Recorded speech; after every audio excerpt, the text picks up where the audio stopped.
ಬೆಳ್ಳಂಬೆಳಗ್ಗೆ ಕಲಬುರಗಿಯಲ್ಲಿ ಗುಂಡಿನ ಸದ್ದು ಕೇಳಿಬಂದಿದೆ. ಜೈಲಿನಿಂದ ಖೈದಿಗೆ ಗುಂಡೇಟು ಹೊಡೆಯಲಾಗಿದೆ. ಎಸ್ಕೇಪ್ ಆಗ್ತಿದ್ದಂತಹ ಖೈದಿಗೆ ಸದ್ಯ ಸಜಾ ಖೈದಿ ಸಂತೋಷ್ ಕಾಲಿಗೆ ಗುಂಡೇಟು ಬಿದ್ದು ಅರೆಸ್ಟ್ ಮಾಡಲಾಗಿದೆ. ಈ ಕುರಿತಂತೆ ಅಪ್ಡೇಟ್ ಸಿಗ್ತಾ ಇದೆ. ಬಂಧಿಸುವಾಗ ಪೊಲೀಸರ ಮೇಲೆ ಆತ ದಾಳಿಗೆ ಯತ್ನ ಮಾಡಿದ್ನಂತೆ.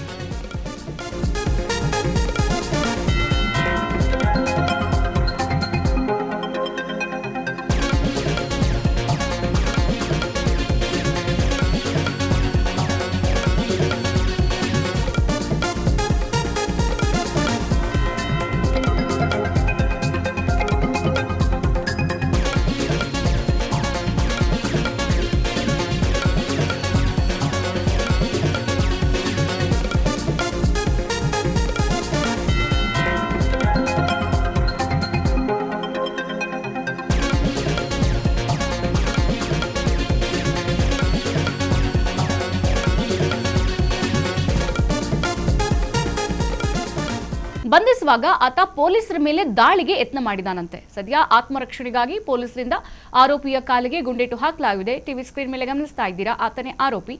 ಈಗ ಕಲಬುರಗಿಯ ಕಪನೂರು ಕೈಗಾರಿಕಾ ಪ್ರದೇಶದಲ್ಲಿ ಆತನನ್ನ ಬಂಧಿಸಲಾಗಿದೆ. ಗಮನಿಸ್ತಾ ಇದ್ದೀವಿ, ಕಲಬುರಗಿ ಸೆಂಟ್ರಲ್ ಜೈಲಿನಿಂದ ಸಜಾ ಖೈದಿಗಳು ಪರಾರಿ ಆಗ್ತಾ ಇದ್ರು. 3 ಖೈದಿಗಳು ಎಸ್ಕೇಪ್ ಆಗುವಂತಹ ದೃಶ್ಯ ಕೂಡ ಸಿಸಿ ಕ್ಯಾಮೆರಾದಲ್ಲಿ ಸರಿಯಾಗಿದೆ. ಗಮನಿಸ್ತಾ ಇದ್ರೆ ಟಿವಿ ಸ್ಕ್ರೀನ್ ಮೇಲೆ ಯಾವ ರೀತಿ ಓಡ್ ಹೋಗ್ತಾ ಇದ್ದಾರೆ ಪೊಲೀಸರು, ಹಾಗೆ ಸಿಸಿ ಕ್ಯಾಮೆರಾ ಕಣ್ ತಪ್ಪಿಸಿ ಅಂತ ಹೇಳ್ಬಿಟ್ಟು.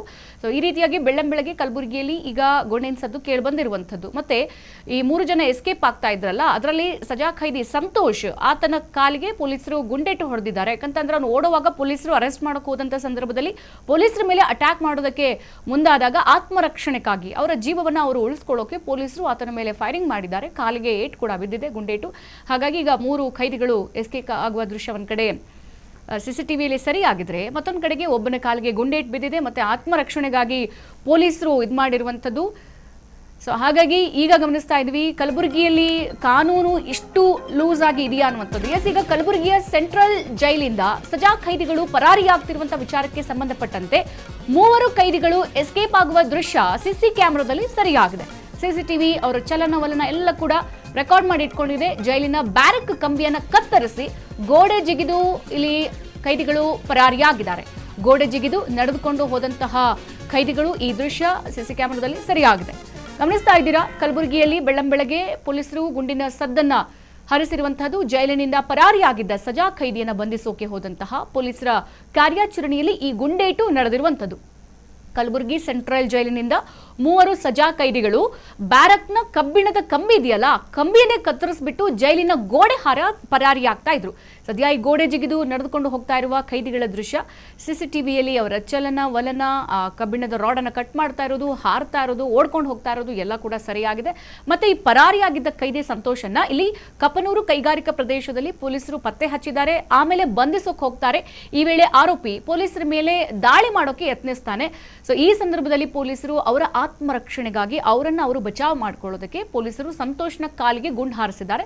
ಬಳಿಕ ಆತನನ್ನ ವಶಕ್ಕೆ ಪಡೆದಿದ್ದಾರೆ. ಮತ್ತೆ ಇನ್ನುಳಿದ 2 ಸದ್ಯ ಪರಾರಿಯಾದ ಖೈದಿಗಳಿಗಾಗಿ ಈಗ ತೀವ್ರ ಶೋಧ ಕಾರ್ಯ ಕೂಡ ಮುಂದುವರಿತಾ ಇದೆ. ಮತ್ತೆ ಜೈಲಿನಿಂದ ಖೈದಿಗಳು ಹೇಗೆ ಪರಾರಿಯಾದ್ರು, ಅಲ್ಲಿ ಯಾರು ಅಧಿಕಾರಿಗಳಿರ್ಲಿಲ್ವಾ, ಅಥವಾ ಈ ಖೈದಿಗಳು ಯಾರು ಇಲ್ಲದ ಸಮಯವನ್ನ ನೋಡಿಕೊಂಡು ಎಲ್ಲೆಲ್ಲಿ ಏನೇನಿದೆ, ಎಷ್ಟು ಕಬ್ಬಿಣದ ರಾಡ್ ಗಟ್ಟಿಯಾಗಿದೆ, ಆ ರಾಡ್ ಅನ್ನ ತುಂಡು ಮಾಡೋದಕ್ಕೆ ಏನೆಲ್ಲ ಆಯುಧಗಳು ಬೇಕು, ಅದನ್ನೆಲ್ಲ ಮುಂಚಿತವಾಗಿ ರೂಪುಗೊಳಿಸಿ ಯೋಜನೆ ಮಾಡಿ ಎತ್ತಿಟ್ಕೊಂಡಿದ್ರ. ಸೊ ಈ ಭದ್ರತೆಯಲ್ಲಿ ಏನ್ ಲೋಪ ಆಯ್ತು? ಸದ್ಯ ಈ ಘಟನೆ ಕುರಿತು ಈಗ ತನಿಖೆ ಮುಂದುವರೆದಿದೆ.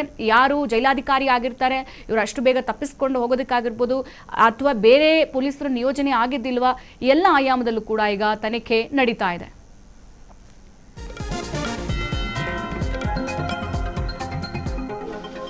ಪರಾರಿಯಾಗಿದ್ರು.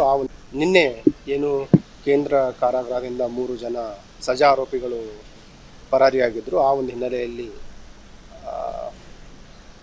ಜೈಲಿನ ಅಧಿಕಾರಿಗಳು ನೀಡಿದ ದೂರಿನ ಮೇರೆಗೆ ಪ್ರತಾಪದಲ್ಲಿ ಒಂದು ಪ್ರಕರಣ ದಾಖಲಾಗಿದೆ. ಕ್ರೈಮ್ ನಂಬರ್ 74/2026 BNS ಕಾಯ್ದೆಯಡಿ ಪ್ರಕರಣ ದಾಖಲಾಗಿತ್ತು. ಆ ಒಂದು ಪರಾರಿಯಾದ ನಂತರ ಇಮಿಡಿಯೇಟ್ನಾಗೆಲ್ಲ ಸ್ಥಳಕ್ಕೆ ಪರಿಶೀಲನೆಯನ್ನು ಮಾಡಿ ವಿಶೇಷ ತಂಡಗಳನ್ನು ಮಾಡಿದ್ವಿ ನಗರ ಪೊಲೀಸ್ ವತಿಯಿಂದ.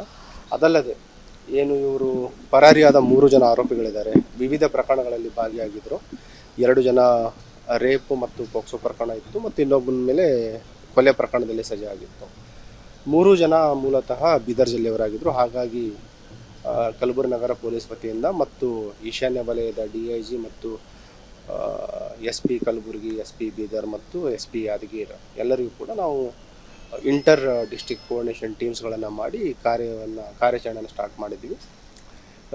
ಪರಾರಿ ಆದಾಗಲಿಂದನೂ ಕೂಡ ಏನು ಆರೋಪಿಗಳಿದ್ದಾರೆ ನಾವೆಲ್ಲ ಕಡೆ ತೀವ್ರ ಶೋಧನೆ ಮಾಡ್ತಾ ಇರೋ ಹಿನ್ನೆಲೆಯಲ್ಲಿ ಮೇನ್ ರೋಡಿಗೆ ಎಲ್ಲೂ ಬಂದಿರಲಿಲ್ಲ. ಎಲ್ಲ ಕಡೆನೂ ಕೂಡ ಅವರು ಏನು ಈ ಫೀಲ್ಡ್ಗಳಿದೆ, ಅಗ್ರಿಕಲ್ಚರ್ ಫೀಲ್ಡ್ಗಳ ಮುಖಾಂತರ ಒಂದು ತಲೆಮರೆಸ್ಕೊಂಡು ಮೂವ್ಮೆಂಟ್ ಆಗ್ತಾಯಿದ್ರು.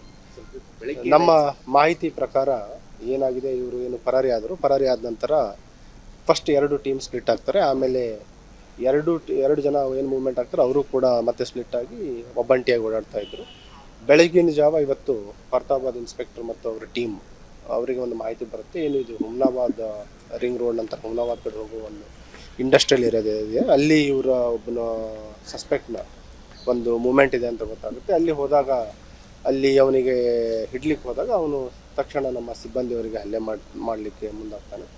ಆ ಸಂದರ್ಭದಲ್ಲಿ ಅವನಿಗೆ ಸರೆಂಡರ್ ಆಗಿ ಅಂತ ಹೇಳಿದ್ರು ಕೂಡ ಅವನು ಸರೆಂಡರ್ ಆಗಲ್ಲ ಮತ್ತು ಗಾಳಿಯಲ್ಲಿ ಒಂದು ರೌಂಡ್ ಫೈರ್ ಮಾಡಿ ಅವನ ಮೇಲೆ ಒಂದು ಆತ್ಮರಕ್ಷಣೆಗೋಸ್ಕರ ಸೆಲ್ಫ್ ಡಿಫೆನ್ಸ್ಲಿಂದ ಫೈರ್ ಮಾಡಿದ್ದಾರೆ. ಅವನ ಬಲಗಾಲಿಗೆ ಗಾಯ